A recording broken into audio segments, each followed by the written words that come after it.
Hello everyone, welcome to my daily blog. আজকে আমি চলে যাচ্ছি মামা বাড়ি, কারণ আজকে হচ্ছে কাল হচ্ছে কালী পুজো। তো সেই উপলক্ষে আমি চলে গেছি। দেখো, এই যে আমার ছোট মামার ছেলে কি সুন্দর করে আমার সাথে খেলা করছে। আমি শুয়ে আছি আর ও সমানে আমাকে মেরে চলেছে।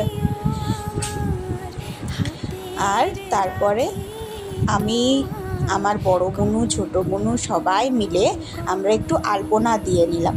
যদিও বেসিক কাজটা কিন্তু মেন যে কাজটি সেটা কিন্তু আমার বড় বোনুই করেছে, বাকিটা আমরা একটু হেল্প করে দিয়েছি।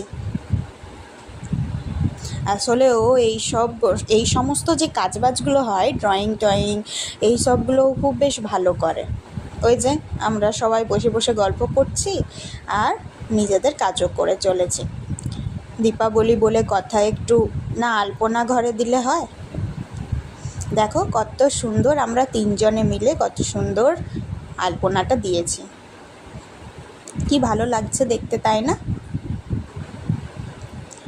তারপরে আমি পুরুলিয়া থেকে আসার সময় আমি মোটামুটি তিনটে আমি গাঁদা ফুলের চারা নিয়ে এসেছি, ওটাই ছোটো মামা লাগাচ্ছে।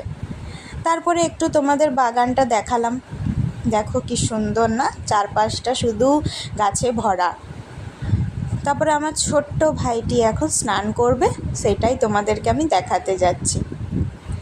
এই যে দেখো, তা করতে করতে সন্ধে হয়ে গেল।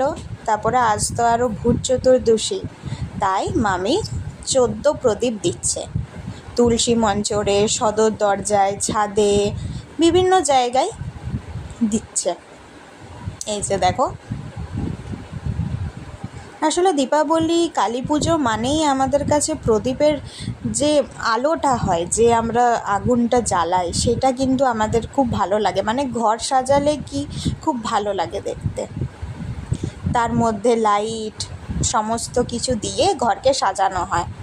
তারপরে সন্ধ্যের সময় একটু এগ চাউমিন খেলাম। আর রাত্রেবেলায় কোনো ভিডিও করা হয়নি, কারণ মাঝরাতে আমাদের আবার খিদে পেয়ে গেছিলো। Good night, tata, by.